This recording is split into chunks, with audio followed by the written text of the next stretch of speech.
नारायणं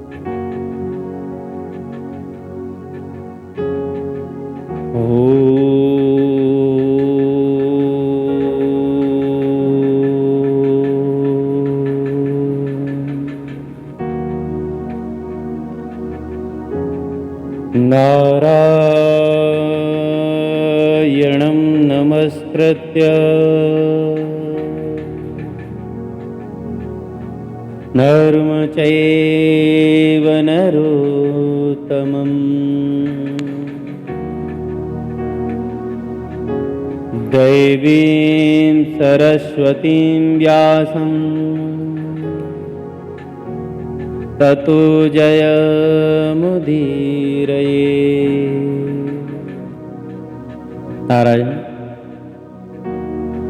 प्रातः स्मरणीय अर्चनीय वंदनीय परम पूज्यपाद अनंत विभूषित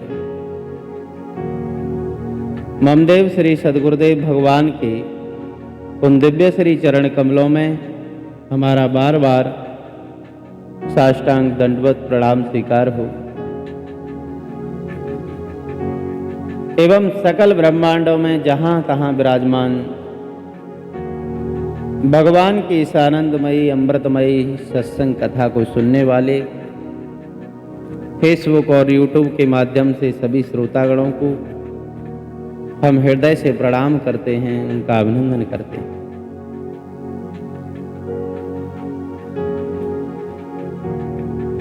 नारायण जो सत्संग श्रवण करता है, जो सत्संग को अपने जीवन में धारण करता है, उसी का जीवन सफल है। आइए आज आपको हम श्री नावादास जी महाराज के द्वारा रचित श्री भक्तमाल कथा के अंतर्गत श्री मनु जी महाराज की कथा श्रवण कराते हैं। ये भगवान के अंशावतार भी हैं और भगवान के परम महाभागवत भी हैं। सृष्टि के प्रारंभ में जब ब्रह्मा जी ने सनकादिक महात्माओं को उत्पन्न किया और उनको आज्ञा दी कि जाओ तुम सृष्टि की रचना करो, सृष्टि का विस्तार करो, तो उन्होंने मना कर दिया कि महाराज हम प्रवृत्ति परायण जीवन नहीं जीना चाहते हैं। अरे भगवान श्री के चरण कमलों को छोड़ करके इस संसार के संकटों में कौन पड़ना चाहेगा बाबा। और उन्होंने अपना जीवन निवृत्ति पारण बना लिया। ब्रह्मा जी को बड़ा क्षोभ हुआ, दुख हुआ। भाई किसी का पुत्र सन्यासी महात्मा बन जाए तो फिर संतति की प्राप्ति नहीं हो पाएगी, आगे वंश कैसे चलेगा। तो वंश वृद्धि को लेकर के ब्रह्मा जी बड़े चिंतित हुए। उस समय वो रजोगुण और तमोगुण से अभिभूत हो गए और ब्रह्मा जी के दाहिने अंग से स्वयंभू मनु, बाएं भाग से देवी शत्रुपा की उत्पत्ति हुई। स्वयंभू मनु और शत्रुपा पिताजी के सामने हाथ जोड़ करके आज्ञा मांगने लगे। उन्होंने कहा कि तुम सृष्टि की रचना करो बेटा, सृष्टि का विस्तार करो। तो स्वयंभू मनु ने जब तपस्या के द्वारा शक्ति इकट्ठा करके सृष्टि की वृद्धि करने की आज्ञा को प्राप्त किया, तो उन्होंने अपने पिताजी के आदेशानुसार जगत जननी आद्या शक्ति की आराधना की और उनकी इस आराधना से प्रसन्न होकर के माता भगवती ने वर मांगने को कहा। उस समय भक्तराज महाभागवत स्वयंभू मनु ने मां भगवती से कहा कि मां, यदि आप हमारे ऊपर प्रसन्न हैं तो आप ऐसी कृपा करें जिससे कि प्रजा की सृष्टि का कार्य निर्विघ्न पूर्ण हो सके। उसी समय माता भगवती देवी ने तथास्तु कह दिया और अंतर्धान हो गई। अब तो मनु महाराज ने ब्रह्मा जी के समक्ष प्रार्थना की कि पिताश्री अब मुझे इस सृष्टि का विस्तार करने के लिए एक स्थान की आवश्यकता है, धरती की जरूरत है। देखो, विवाह करने के पश्चात संतान उत्पन्न करनी होए तो फिर संतान के रहने के लिए, संतान के पालन पोषण के लिए व्यवस्था पहले करनी चाहिए। गृहस्थ का कर्तव्य यही है। उन्होंने कहा कि मैं प्रजा की सृष्टि तो कर दूंगा पिताजी, लेकिन मेरी प्रजा रहेगी कहां? ब्रह्मा जी ने मनु को भगवान विष्णु की शरण में जाने की आज्ञा दी। स्वयं भी विचार करने लगे कि क्या किया जाए। कहते हैं ना कि भगवान नारायण का स्मरण करते ही सारी विपत्तियां दूर हो जाती हैं। ब्रह्मा जी ने नारायण भगवान का ध्यान किया और इसी समय भगवान वराह रूप धारण करके ब्रह्मा जी की नासिका से निकल पड़े। थोड़े ही समय में देखते देखते उन्होंने विशाल रूप धारण कर लिया और ऐसी भीषण गर्जना की कि उस समय सभी देव, दानव, ऋषि, मुनि, गंधर्व, किन्नर सब भगवान के भय से उनकी स्तुति गान करने लगे। उनकी स्तुति से प्रसन्न होकर के भगवान ने जल में डूबी हुई धरती का उद्धार किया।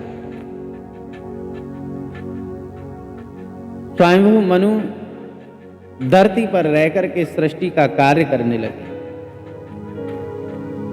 पहले तो उनके प्रियव्रत और उत्तानपाद नाम के दो बड़े योग्य और तेजस्वी पुत्र उत्पन्न हुए।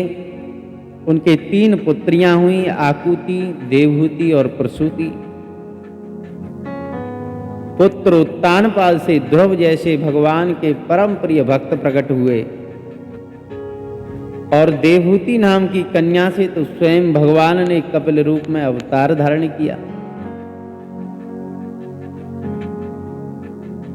भगवान की आज्ञा के अनुसार राज्य करते हुए इन्होंने भृगु आदि ऋषियों को ऋतुज बनाकर के अनेक प्रकार के धर्मों के यज्ञ किए, धर्म नीतियों का प्रचार किया और संपूर्ण मानव जाति के लिए मनु महाराज ने ऐसी व्यवस्था बनाई जिसके द्वारा सभी अपने अपने अधिकार के अनुसार आनंदमय जीवन भी जी सकें और भगवत प्राप्ति भी कर सकें।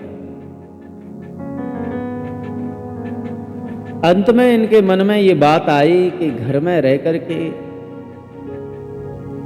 संसार के विषयों को भोगते भोगते सारा जीवन निकल गया, बुढ़ापा आ गया, लेकिन अभी तक विषयों से वैराग्य नहीं हो पा रहा है।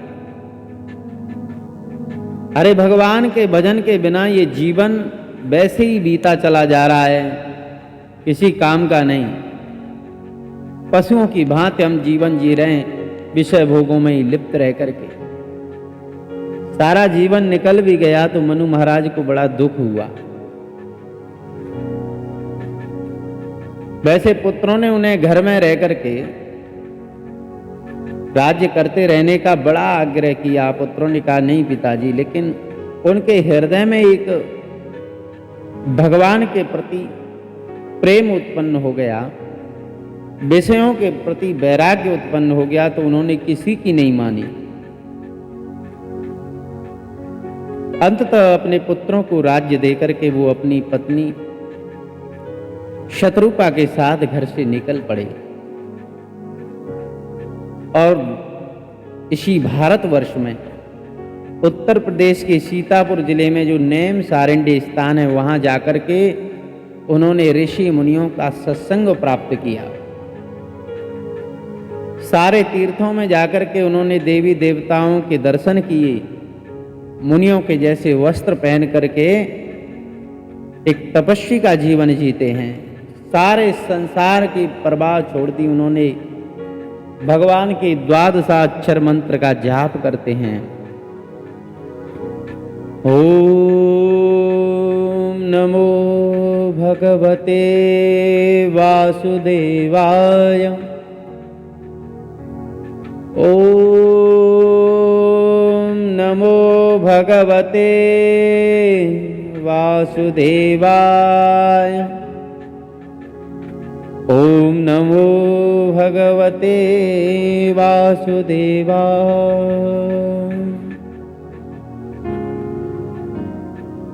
भगवान के चिंतन में लग गए। उनके मन में एकमात्र यही अभिलाषा थी कि इन आंखों से भगवान के दर्शन होने चाहिए। जिनको अलग कहा जाता है, अरूपा कहा जाता है, उनका दर्शन होना चाहिए। इसी तरह उन्होंने कठोर तपस्या की और हजारों वर्ष व्यतीत हो गए। इस तपस्या के अंतर्गत कई बार ब्रह्मा जी, विष्णु जी, भगवान शंकर और बड़े बड़े देवता इनको वरदान देने के लिए आए,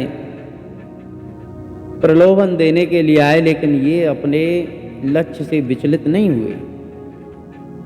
सारा शरीर हड्डियों का ढांचा बन गया, सूख करके कांटा हो गया, लेकिन इनके मन में जैसा उत्साह था ज्यों का त्यों बना रहा। इन्हें बिल्कुल भी व्यथा का अनुभव नहीं हुआ। महाराज स्वयंभू मनु और शत्रुपा की इस अनन्य तपस्या को देख करके भगवान की वाणी, जो बड़ी गंभीर वाणी है, आकाशवाणी हुई और उन्होंने कहा कि तुम्हारी जो इच्छा हो सो हमसे वर मांग लो, हम प्रसन्न हैं।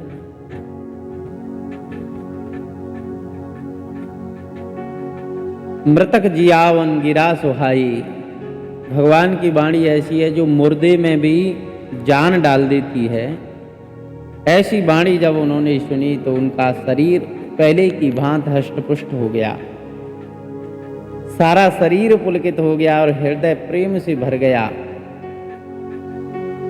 उन्होंने दंडवत करके भगवान से प्रार्थना की कि प्रभु, आप तो बड़े भक्त वत्सल हैं। ब्रह्मा, शंकर और विष्णु भी आपकी चरण धूलि की वंदना करते हैं। हे नाथ, यदि आप मेरे ऊपर सचमुच प्रसन्न हैं तो आपका वो स्वरूप जो भगवान शिव के हृदय में निवास करता है, कागभूषण जी के हृदय में जो आपका रूप ध्यान करते हैं, वो वेदों में जिसे सगुण होते हुए भी निर्गुण और निर्गुण होते हुए भी सगुण कहा जाता है, उसी स्वरूप का भगवान हम अपनी इन आंखों से प्रत्यक्ष दर्शन करना चाहते हैं। मनु महाराज की प्रेम भरी वाणी भगवान नारायण को बड़ी सुंदर लगी और वो उनके सामने प्रकट हो गए। जैसे ही दंपति ने अपने नेत्र खोले तो आहा, श्री राम जी की और माता जानकी की सुंदर छवि का दर्शन उन्होंने किया। आदि शक्ति भगवती माता सीता, पुरुषोत्तम भगवान श्री राम की अनूप रूप राशि को देख करके उनकी आंखें पलक झपकना छोड़ गईं। ऐसी सुंदर रूप माधुरी का कौन वर्णन कर सकता है। राजा को तृप्ति नहीं होती। राजा रानी चित्र लिखे से रह गए, शरीर की सुध बुध भूल गए। भगवान ने उनको जबरदस्ती उठा करके उनके सिर पर अपना कर कमल हाथ फेर करके उनको हृदय से लगा लिया। भगवान ने धैर्य धारण कराया और कहा कि वक्तराज, राजन देखो, हमसे वर मांग लो। तो पहले तो राजा को बड़ा संकोच हुआ, लेकिन भगवान ने प्रेम पूर्वक आग्रह किया। भगवान से बोले कि महाराज, आपके लिए कुछ भी अदेय नहीं है, लेकिन प्रभु मैं आपके जैसा पुत्र चाहता हूं। भगवान बोले कि वाह राजन, मांगा भी तो आपने क्या मांगा। अरे मैं तो मैं ही हूं, मेरे जैसा कोई दूसरा नहीं, इसलिए मैं ही तुम्हारा पुत्र बनूंगा।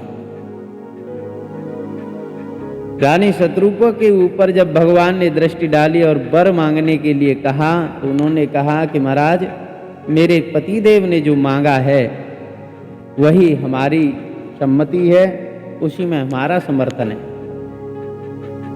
साथ ही साथ हम ये चाहते हैं कि हम सदा आपके भक्त बने रहें, आपके चरणों की रूप माधुरी का गंध लेते रहें, दर्शन करते रहें। भगवान ने प्रसन्न होकर के कहा कि ठीक है, जो तुमने मांगा सो तो है ही, लेकिन फिर भी जो जो तुम्हारी इच्छाएं होंगी वो समस्त इच्छाएं पूर्ण होंगी, इसमें कोई भी संदेह नहीं है।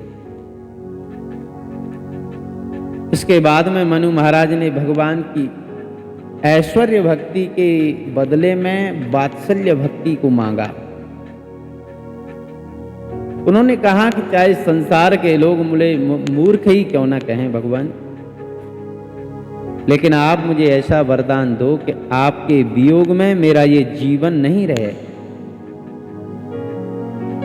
ऐसा ही वरदान दिया और इसके बाद स्वयंभू मनु दशरथ बन करके आए त्रेता में, और उनकी पत्नी शत्रुपा माता कौशल्या बन करके आई। भगवान ने उसी रूप में, श्री राम रूप में इनके पुत्र बनकर के जन्म ग्रहण किया। तो इन पुण्य श्लोक आदराज स्वयंभू मनु एवं उनकी पत्नी शत्रुपा का चरित्र बड़ा ही लंबा है, पुराणों में बहुत लंबी कथा है। यहाँ केवल उनका स्मरण मात्र किया गया है। ये श्री रामचरितमानस की बालकांड में भी प्रसंग दिया है। इस प्रकार 12 महाभागवतों में से जिन्होंने भगवान का प्रत्यक्ष दर्शन किया, बड़े बड़े योगी मुनिंद्र जिनको हृदय में भी ध्यान में नहीं देख पाते, उनका प्रत्यक्ष दर्शन किया और उनके पिता बनने का सौभाग्य प्राप्त किया। ऐसे मनु महाराज के श्री चरणों में हम बारंबार प्रणाम करते हैं। बोलिए श्री राजा रामचंद्र भगवान की जय। इसी के साथ श्री भक्तमाल की कथा में आप सभी भक्तों से हम विदा लेते हैं। नारायण नारायण नारायण।